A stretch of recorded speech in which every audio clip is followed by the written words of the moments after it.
오늘은 요한복음 3장에서 4장까지의 말씀을 함께 살펴보도록 하겠습니다. 우리 3장에는 니고데모라고 하는 유대의 이제 지도자와 만나서 이야기를 나누는 예수님의 모습을 우리가 볼 수 있습니다. 니고데모는 이 유대의 지도자로서 주변 시선 때문이었는지 이제 늦은 밤에 이제 예수님을 찾아오게 되죠. 요한복음 1장에서 예수님을 빛이라고 소개했듯이 이 밤이라는 것은 예수님과 반대되는 이제 어둠이라고 이제 이야기할 수 있겠죠. 이 어둠은 영적인 무지를 나타내는 어떤 은유적인 표현이기도 합니다. 니고데모가 지금 이 밤에 왔다는 것은 뭐 사람들의 시선도 있었겠지만 영적으로 무지한 사람이었다는 것을 이제 은유적으로 설명하고 있는 거죠. 그런데 그에게는 영적인 무지는 있었지만 갈망은 또 함께 갖고 있었던 것 같습니다. 3절에 예수님이 이렇게 그에게 말씀하시죠. 우리 3절의 말씀을 같이 읽겠습니다. 예수께서 대답하여 이르시되 진실로 진실로 내게 이르노니 사람이 거듭나지 아니하면 하나님의 나라를 볼 수 없느니라. 거듭나지 아니하면 하나님의 나라를 볼 수 없다. 거듭나는 게 여러분 뭐죠? 다시 태어나는 것을 거듭납니다. 이렇게 이야기를 합니다. 다시 태어나야 네가 하나님 나라를 볼 수 있다. 지금 그 말을 하시는 거죠. 그러니까 니고데모는 이 말을 그냥 육적으로 듣다 보니까 황당해서 어떻게 내가 엄마 몸속에 다시 들어가서 태어날 수 있겠습니까? 라고 그런 이제 이해 못하는 질문을 하고 있는 거죠. 그에 대해서 다시 예수님께서 말씀하십니다. 사람이 물과 성령으로 나지 아니하면 하나님 나라에 들어갈 수 없다. 엄마 몸속에 다시 들어가는 것이 아니라 물과 성령으로 다시 태어나야 한다. 이제 그렇게 말씀하고 있는 것이죠. 인간의 힘으로는 다시 태어나는 게 안 된다는 겁니다. 육으로 난 것은 육이고 영으로 난 것은 영이라는 그런 말씀도 하시죠. 니고데모는 그 말의 의미를 잘 깨닫지 못하니까 예수님이 광야에서 있었던 놋뱀 사건을 또 말씀을 하십니다. 불순종한 이스라엘 백성들에게 임한 진노가 이 놋뱀을 볼 때 살게 해주신 그런 사건이었죠. 그럼 그 말은 뭡니까? 다시 태어난 이 구원은 십자가에 달리신 예수님을 통해서만 받을 수 있다는 것을 지금 우회적으로 말씀하고 계시는 것이죠. 그러면서 성경을 한마디로 요약해주는 아주 유명한 구절을 우리가 다 외우는 구절입니다. 우리 16절의 말씀을 같이 읽겠습니다. 하나님이 세상을 이처럼 사랑하사 독생자를 주셨으니 이는 그를 믿는 자마다 멸망하지 않고 영생을 얻게 하려 하심이니라. 인류의 구원은 결국 하나님의 사랑 때문이다라는 것을 이렇게 이야기를 하면서 22절부터 36절까지는 이제 겸손한 세례 요한의 모습과 그가 설명하는 예수님에 대한 이야기가 나옵니다. 처음에는 이제 세례 요한을 따르던 수많은 사람들이 예수님을 만나자 이제 예수님께 다 몰려가죠. 그러자 요한의 제자들이 당황스러워합니다. 그런데 요한은 이것에 대해서 이제 아무런 사심이 없죠. 당연히 그렇게 되어야 한다라고 제자들에게 이야기를 하고 있습니다.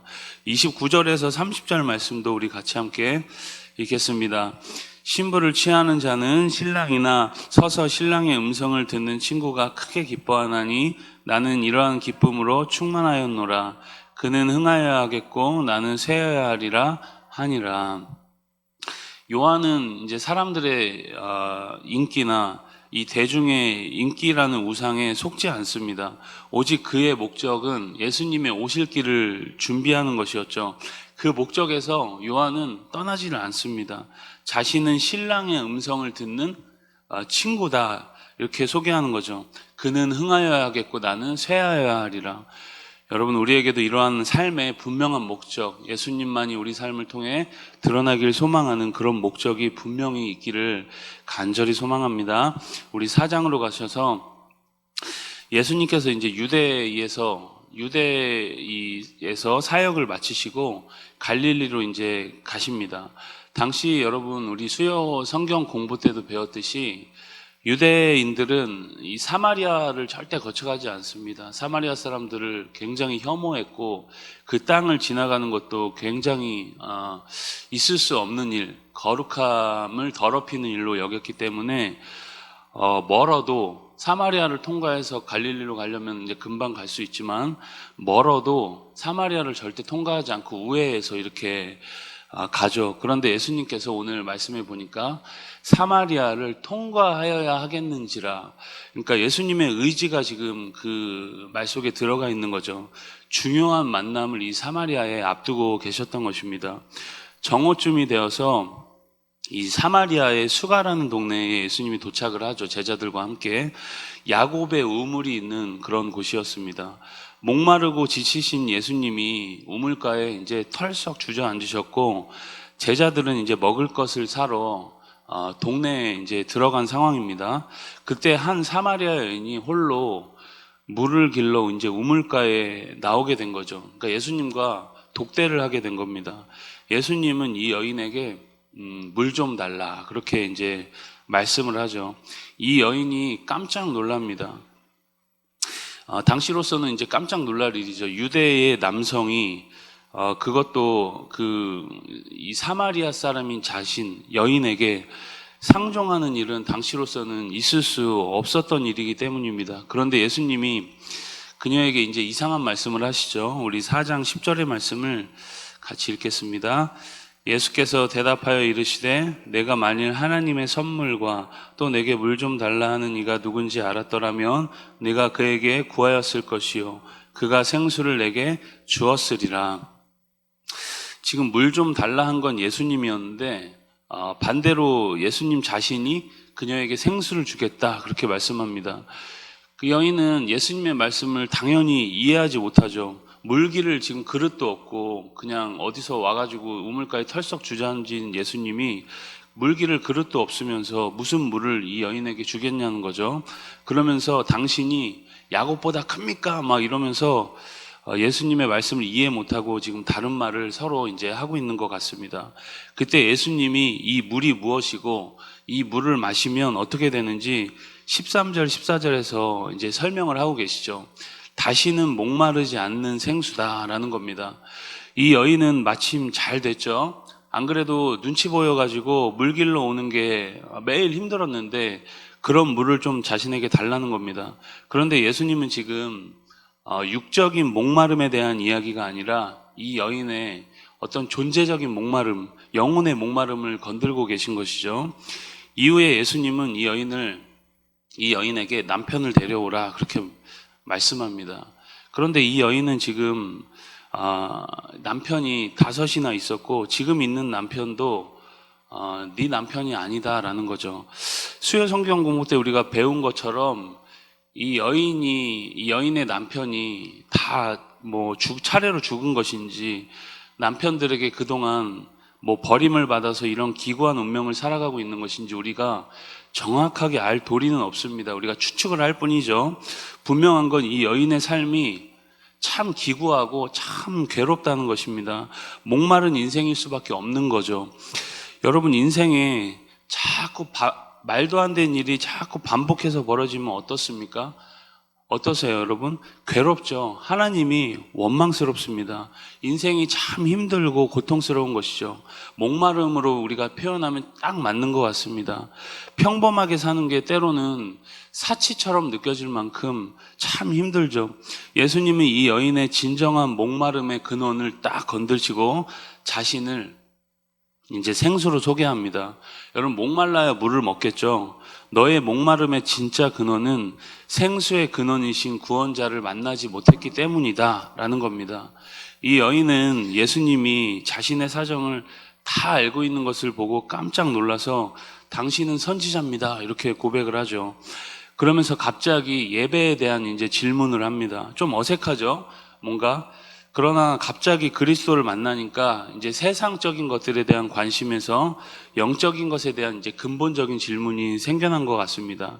이 여인에게 예수님은 예배의 중심은 장소가 아니라 영과 진리로 드리는 예배라는 것을 이제 설명하고 있는 겁니다. 그러면서 자신을 메시아 그리스도로 소개하면서 이 수가성 여인과의 이야기가 마무리가 됩니다. 이 여인은 예수님을 만나고 삶이 이제 180도로 완전 달라지죠. 전도자가 됩니다. 27절부터 이제 42절까지는 먹을 것을 사러 갔던 제자들이 돌아왔고 그들과의 이제 대화가 이어집니다.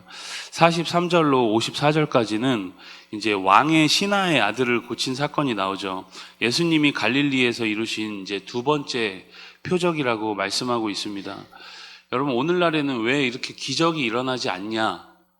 왜 이렇게 기도를 해도 뭔가 변화가 없냐? 이렇게 묻는 사람들이 있습니다.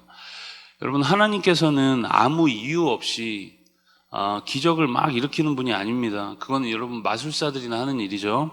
하나님의 기적에는 다 뜻과 목적과 의미가 있습니다. 결국 여러분 예수님을 주님으로 믿고 영접하게 하는 매개체로서 이제 기적을 사용하시는 것이죠. 오늘날에도 여러분 충분히 많은 기적이 일어날 수 있습니다. 그러나 여러분 지금은 왜 그런 기적들이 많이 일어나지 않을까요? 왜 안진뱅이들이 막 일어나지 못하고 피부병이 고쳐지지 않고 말 못하는 사람이 말을 왜 못하는 그런 기적이 일어나지 않을까? 이미 여러분 이 땅에 예수님이 편만하게 증거가 되었기 때문입니다. 여러분, 믿음은 들음에서 나는 겁니다. 기적에서 나는 것이 아닙니다. 기적 자체가 예수님을 믿게 해줄 수 있는 것이 아니라는 거죠. 그래서 여러분, 우리가 이 기적 자체에 목적을 두지 마시고 그리스도를 여러분 더 깊이 묵상하는 은혜가 있기를 바랍니다. 특별히 여러분 이 요한복음에서 예수님이 일으키는 이제 표적, 기적이 이제 7가지가 딱 나오는데 이것을 기적이라고 하지 않고 표적이라고 합니다. 표적은 여러분 예수님 구원에는 어떤 특징이 있고 예수님이 어떤 분이신지를 알려주는 기적을 바로 표적이라고 합니다.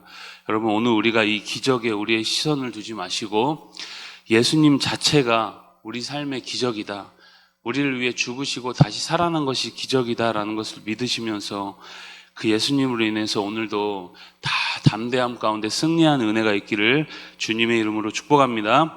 우리 요한복음 3장에서 4장의 말씀을 경청합니다. 주의 말씀은 내 발의 등이요 내 길의 빛이니이다. 아멘.